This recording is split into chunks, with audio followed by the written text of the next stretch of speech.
Amen. If you have a Bible with you, open God's Word to the book of Romans. Romans chapter 1, verse 16 following. Paul says, "For I am not ashamed of the gospel, because it is the power of God that brings salvation to everyone who believes, first to the Jew and then to the Gentile. For in the gospel, the righteousness of God is revealed, a righteousness that is by faith from first to last, just as it is written, the righteous will live by faith." The message that Paul and the other disciples proclaimed many years ago in the Mediterranean world that changed the world forever was the gospel. The gospel. The gospel is the power of God. The gospel is the good news about what God has done for us in Christ Jesus. And as we embark on this new series called The Church Awake and Not Woke, we need to remember the gospel. We need to remember that our power, the power that God has given to us by His grace, is the gospel of Jesus Christ. Now, to help kick off the series, I cannot think of a better special guest to have than who we have here today. He is a graduate of Baylor University and USC Law School. He served in the United States Congress for 8 years. He has authored many books. He currently is the host of the Fox show Sunday Night in America. He's married to his lovely wife, Terry, for 33 years. They have 2 adult children. And it's my honor to welcome back to the great state of Texas, South Carolina's finest, Trey Gowdy. Thank you all. Thank you so much. Thank you. Thank you all. I love being here. Got it. Home away from home. Yeah, exactly right. If you could get those warrants from college resolved up in Waco, I might move back to Texas. Hey, Gowdy, they think you're joking. That's what's funny. Oh. Right, they think that's a joke, but we will not go there. Gowdy. Can I say one thing? Because people do ask me, how do you know the Youngs? Yeah. You people in South Carolina that watch your worship service. My father wanted me to go to a military school called the Citadel, single gender. And when I was a senior in high school, he said, you can go to the Citadel or you can go to work. Those are your 2 options. And at the time, I did not appreciate the virtues of getting up at 5:30 in the morning, having short hair, or single gender education. In fact, I don't appreciate the virtues of any of those 3 even now. But then I certainly did not. So I got my pastor to talk him into letting me go to Baylor University, and my father drove me out here in a pickup truck. My sister is here. My middle sister, Caroline, is here. She can probably relate to this. He dropped me off. The dorm was not even open yet. I'm not sure my mom knows that. I guess she does now. But he dropped me off. He had a 14-hour drive ahead of him. He dropped me off, and I'm sitting on the stairs waiting on Penland Hall to open up. And I meet Ben Young. And Ben had a connection to South Carolina. We both love sports. Literally the first friend that I made at Baylor University was Ben Young. And then through you, of course, I met your father and your beautiful mom, God rest her soul. Yes. And then Ed Jr. playing basketball. And then the most talented of the Young sons, Cliff. So met them all. That's true. That's true. Gowdy, I was calculating the date, 40 years. We've known each other 40 years. Well, one of us is getting old, you know? It doesn't seem like a day over 50, does it? Yeah. It's hard to believe, and you have not changed a bit. Having you around in college was worse than having a parent there. Yeah. I mean, your parents every now and again might let you get away with something, especially your mom. But Ben, in the 4 years we were at Baylor, to the best of my recollection, never, ever did a single thing that was wrong, ever. As far as you know, Trey. So I'm gonna save myself. I'm gonna ask you a selfish question, because when you're not here, when you're back in South Carolina, I get asked this question by many folks in our congregation almost on a weekly basis. When is your friend Trey Gowdy going to enter politics again, re-enter politics?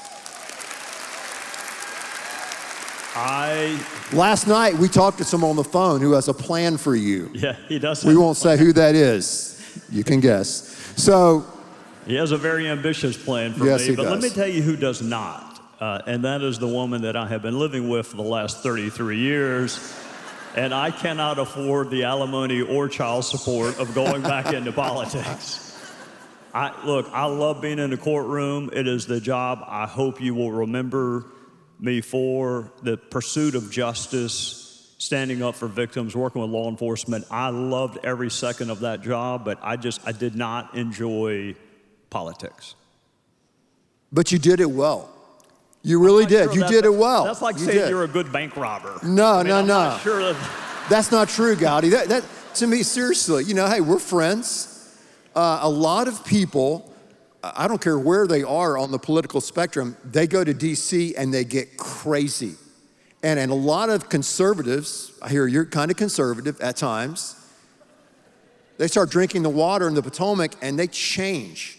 And you did not change. You stood by your values, your morals, and I respect that. We all do. Well, I thank you for saying that. I tried really hard not to. I will say this, it's not popular to say, but it's true, and something can both be unpopular and true. The people I hung around with, some of whom are not household names, also did not change. But we're in a culture now that views fame as the ultimate virtue. Right. And it's not honesty, it's not integrity. I mean, if I were to ask you, start naming members of the House that were there when I was there. As smart as you are and as much as you may follow current events, you can name 30, maybe, out of 435. So, Tim Scott's one of the best people I've ever met inside or outside of politics. Yes. There are plenty of good people up there, but it is possible, and I'll bet your congregation can relate to this. I bet there's somebody out there that can really sing very well, but doesn't enjoy it. I bet there are folks that could do this, but they just don't enjoy it. So being okay at something, but not liking it, nets out to me that you probably shouldn't do it. Yeah. But the good thing about that and that attitude is you viewed it in a sense as a calling for that season in your life, because hopefully there are people here in their congregation that also will have that call to say, hey, God's calling me to do this and to be in this area, though it is difficult. It is, and it forces you to have a conversation with yourself. What do you want to be known for or by? And, if you're a believer that participates in the political process, that's one thing. But if you're a Republican or Democrat who goes to church, that's something else. It is how you see your first identity. Right. And it is hard in the current political environment. And I'm not just talking about your colleagues. My colleagues, my expectations were not super high that I was going to have a ton in common with some of my colleagues. But I did come from an environment where there was a judge, and there's a jury, and facts matter, and evidence matters. And that was just not my experience. Look, I'm not going to beat up on the DC media, but I hope you'll invite me back to do that sometime, but I'm not going to do it today. Anytime. It was disheartening when you think the judge is not fair. It is a very disheartening environment in which to work. Speaking of our environment and our culture, I feel like a lot of us feel like we have front row seats to the collapse of our culture. When things that for years and decades in Western civilization, things that were condemned are now celebrated, things that were celebrated are now condemned. How do you see where we are as a culture in the United States of America? That's a great question. My wife and I just came back from Israel. I don't have a bucket list other than don't die. That's on my bucket list. But I wanted to take her to Israel. And I spent those 10 days just fascinated by both the reality of what Israel is today, kind of surrounded by people that aren't crazy about you, but more fascinated by the culture in which Jesus was born and lived and had his ministry. I mean, that part of the world was under foreign rule. I mean, there was no democracy. The Romans ruled it. And yet he didn't say a ton about politics. I think many of his believers thought that he was going to be a political or military Messiah. Correct. But he had something else in mind. So what I tell myself, and it sounds fatalistic, but I do tell myself, there's no guarantee that you're ever going to be in the majority. Being in the majority doesn't mean that you're right. So the word remnant, can you be the remnant? Can you? This book is full of bad things happening to God's people. So you can be living a virtuous life and still have not great things happen to you. And we're not wired to think that way. We think if I do this or if this is right, it should be the majority. But history's told us it's not always that way. So you've heard me use this quote before, G.K. Chesterton. It's not that Christianity has been tried and failed. It is that it is really tough and therefore rarely tried. Let's try it. Yeah. Live out the teachings of Christ. If you win elections, that's great. If you don't win elections, don't lose confidence in the teachings. These truths have been around for thousands of years. They can survive the next election cycle. You sure about that? I think so. I think the predominant, the two, I guess, predominant emotions right now within our culture, I think, would be fear. When I talk to people, they're afraid. They're afraid to speak up. They're afraid to post something. They're afraid to say something that may not be accepted in their company or at their school. Fear is a huge emotion. For others, it's anger. They're angry. They're mad. They're upset about what's going on. How would you speak to those that are afraid or those that are angry out there? Look, I've been afraid of something for most of my life. I just wrote a book. It's not out. It won't come out till January. But I Caroline will remember this. I was afraid that my parents were going to leave me at Kmart. We would go to Kmart. My three sisters would go off to the girls' clothing section. I didn't have much of an interest in doing that. So I would follow my dad, who apparently was unaware that he had 4 children because he would walk on ahead of me. And so I would go to the front, and over the speaker system, I would have the manager of Kmart say, "Will the parents of Trey Gowdy please come to the front?" Really? So my mom would come running, and my dad would come walking up there and make sure that I was okay. Fear is not good, except it does make us cautious, and caution is good. So if you're fearful that something you will say or write will not be well taken, you should evaluate using caution whether it should be said, because just because there's a negative reaction to what you say does not mean what you said was right. I mean, something can get a negative reaction and also not be the right thing to say. So does it advance the teachings and precepts of Christ? That would be the number one thing I ask.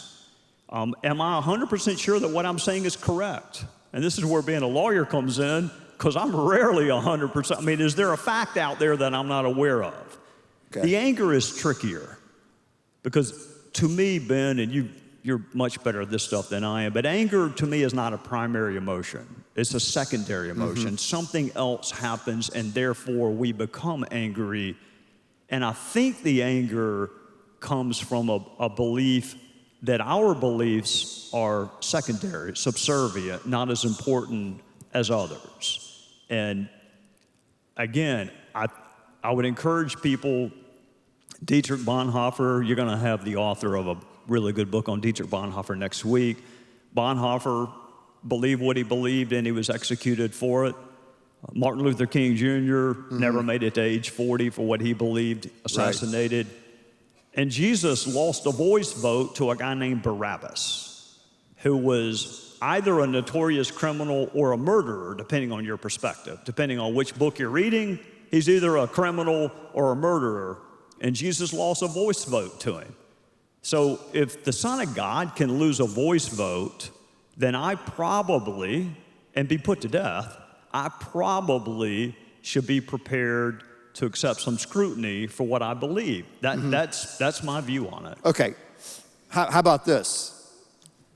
A woman is a woman and a man is a man. And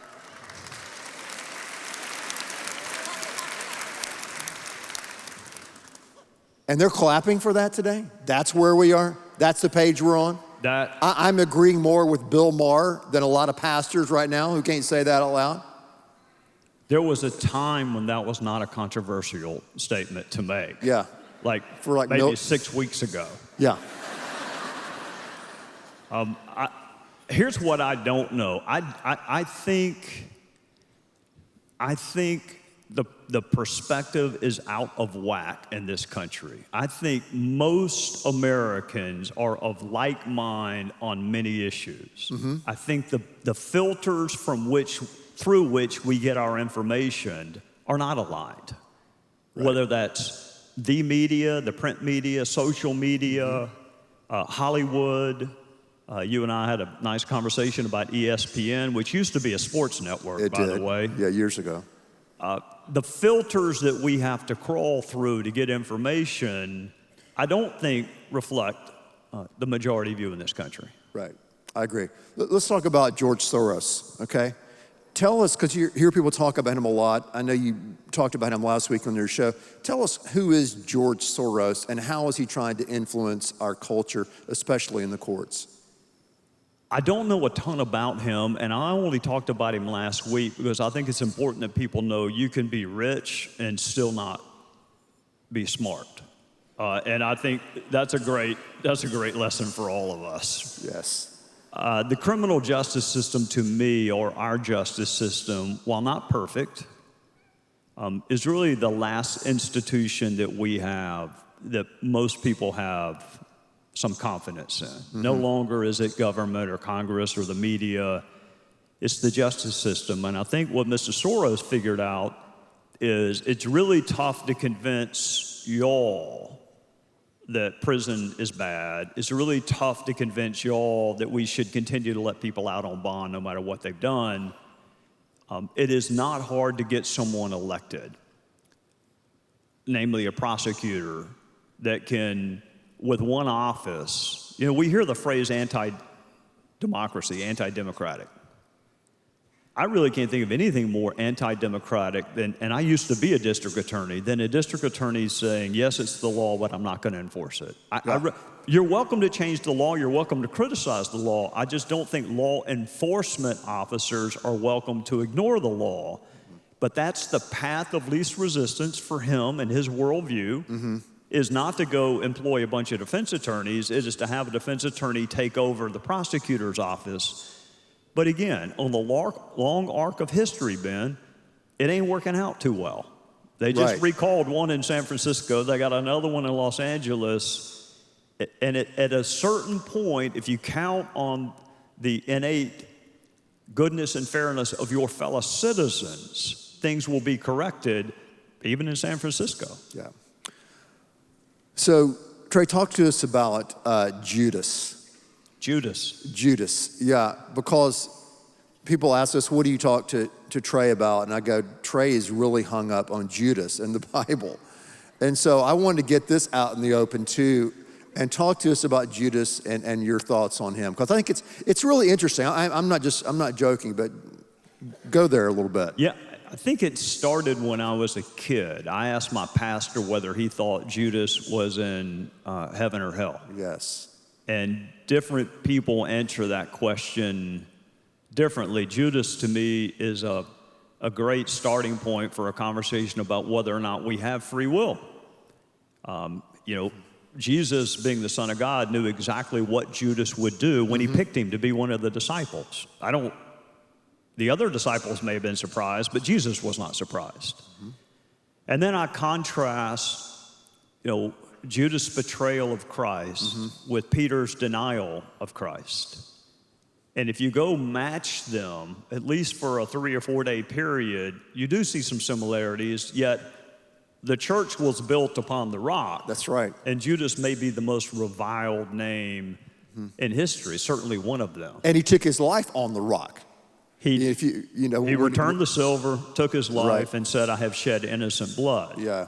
However, there's a verse, I think you would know better than I do because you have a PhD. You have a real doctorate, and mine was given to me in a 30-minute ceremony at a school. Yeah, there are a lot of people like that. Go ahead. I think Jesus said it would have been better for him to have a millstone tied around his neck or to not be born. Correct. And so I'm going to have to side with Jesus on his assessment of Judas. Yeah. To me, again, fairness is important to me. I can't get it out of my system. When I look at what Peter did, and he asked forgiveness for it and went on to have a fantastic ministry, it's not great. He denied him. He didn't want to be anywhere around when Jesus was on trial and being punished. So the fair part of me says, okay, we're all going to deny him either in word or deed. How does the story end?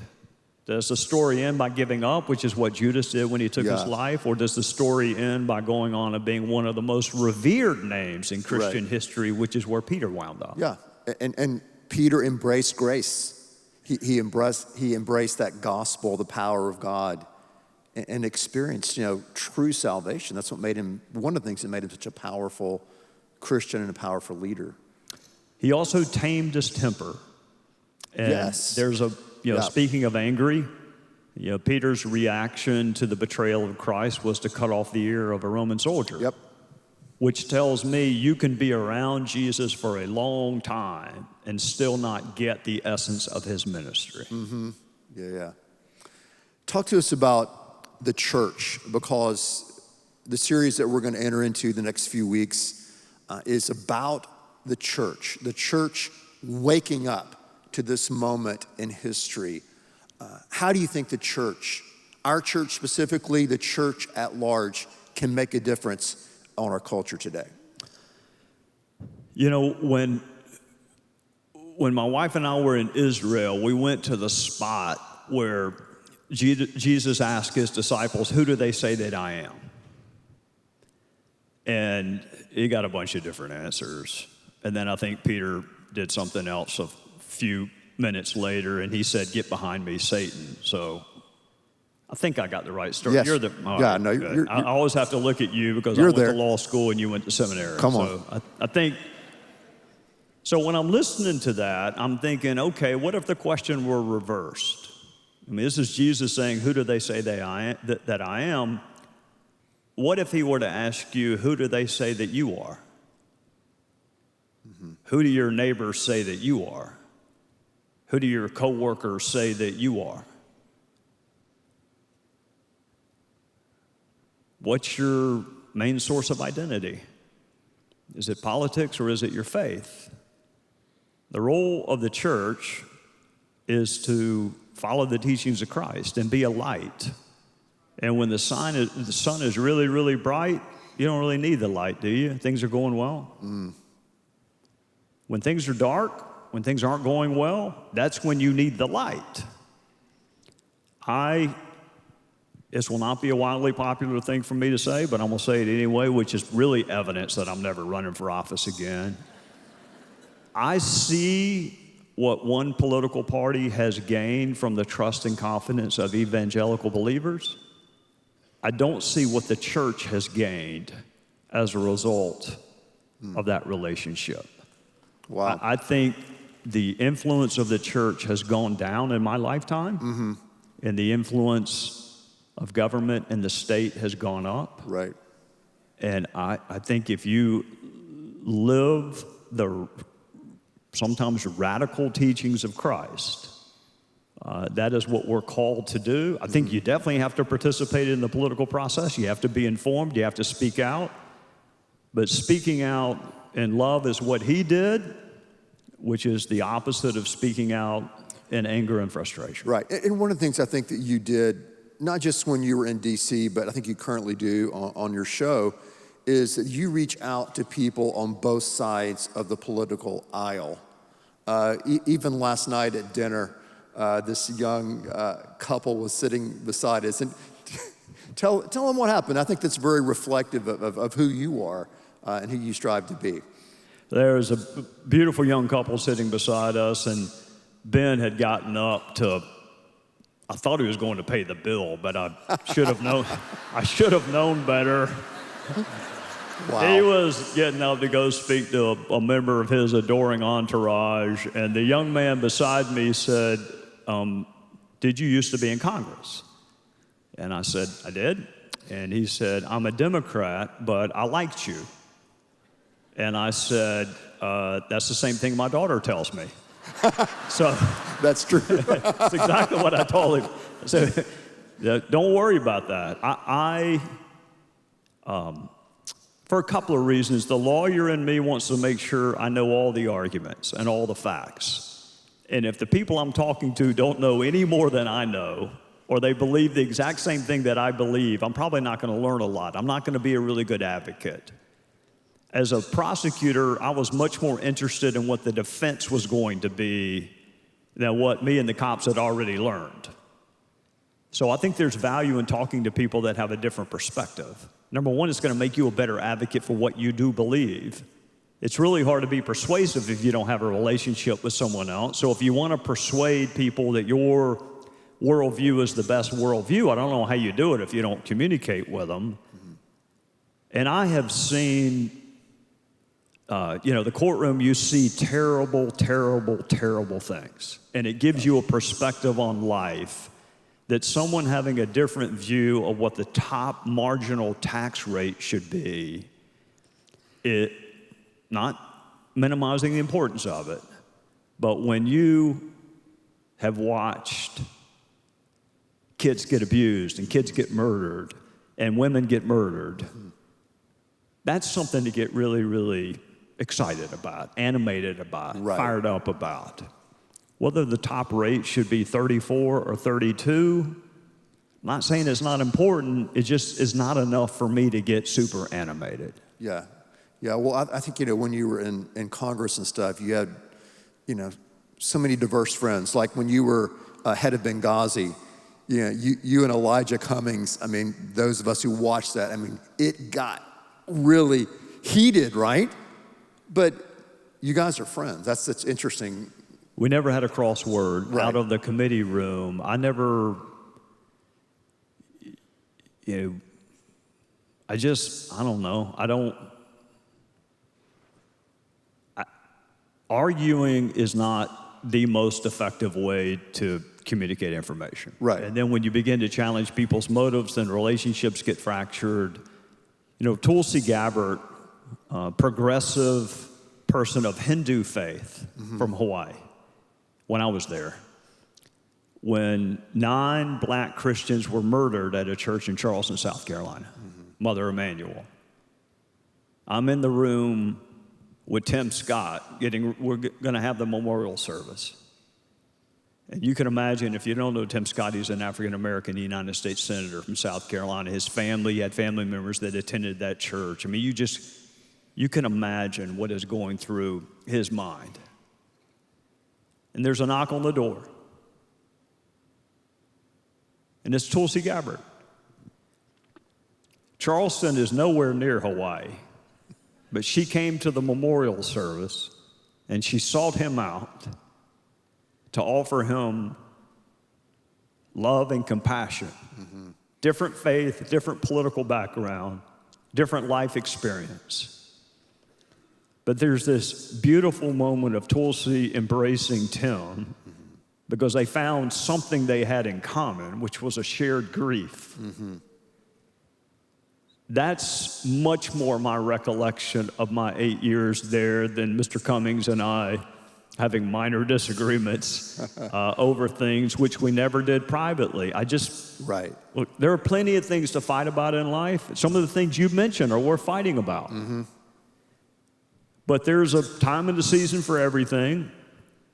And I don't like burning bridges down, especially if I may need to walk back over that bridge at some point. So make your case, be respectful, burn as few bridges as you can burn. Let's thank Trey Gowdy for being here Thank you. today. Thank you. Thank you, brother.